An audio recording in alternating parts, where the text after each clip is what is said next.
Speaking of which, it's day 209 of the Gaza war. Israel is all set to attack Rafah, the southernmost city on the Gaza Strip. Israel wants to destroy Hamas commanders there. But here's the catch. Rafah is currently home to 1.4 million Palestinians. That's more than half of Gaza's population. They're all in Rafah. Where will these people go? They have two options, and both are bad. One, move north and face more Israeli strikes. Two, move further south and exit the Gaza Strip through this crossing. It's called the Rafah crossing. It's the southernmost exit point from Gaza. It borders Egypt's Sinai Peninsula. So from here, you can leave Gaza and enter Egypt.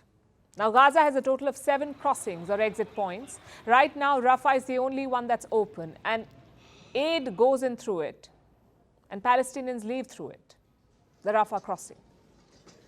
And for this, for leaving, they pay a hefty price, around $5,000 per adult and $2,500 per child. That's what you have to pay to leave Gaza. It's a lot of money for anyone, even more for someone who's escaping a war.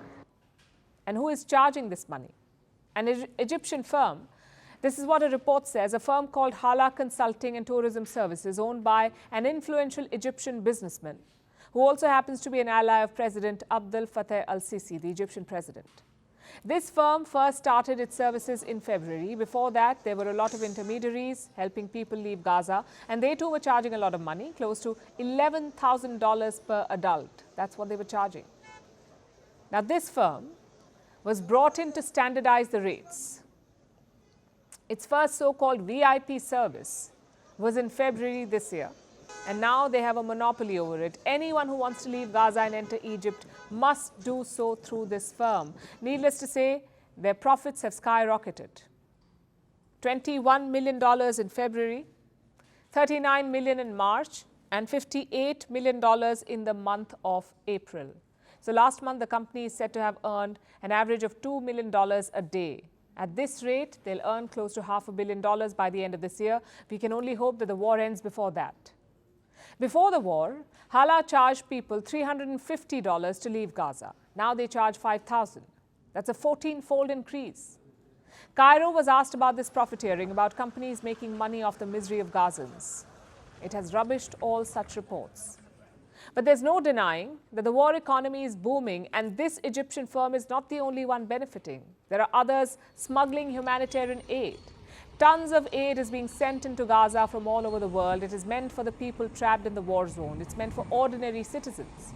But a lot of this aid is being smuggled. The most popular goods are said to be chicken and chocolates. 1 unit of chicken is being sold for $18. Sometimes it goes up to $22. Then there are chocolates. The packet says humanitarian aid, but it's still being sold on the black market.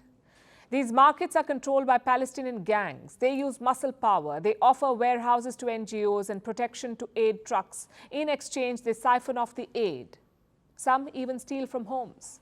Thousands of Gazans have left their homes, so these gangs ransack them. They steal appliances and furniture and sell them in the black market. In fact, this is the story of every conflict zone. Refugees and those fleeing conflicts are exploited.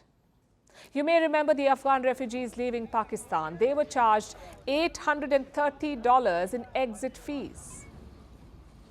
So they were thrown out of Pakistan, and they were also made to pay for it. $830 per person. Yemen imposes tariffs on commercial goods. It helps fund the Houthis while the people suffer crushing poverty. So it's the same everywhere across the globe. Conflicts lead to instability, people try to escape it, and some groups and companies make money off their desperation.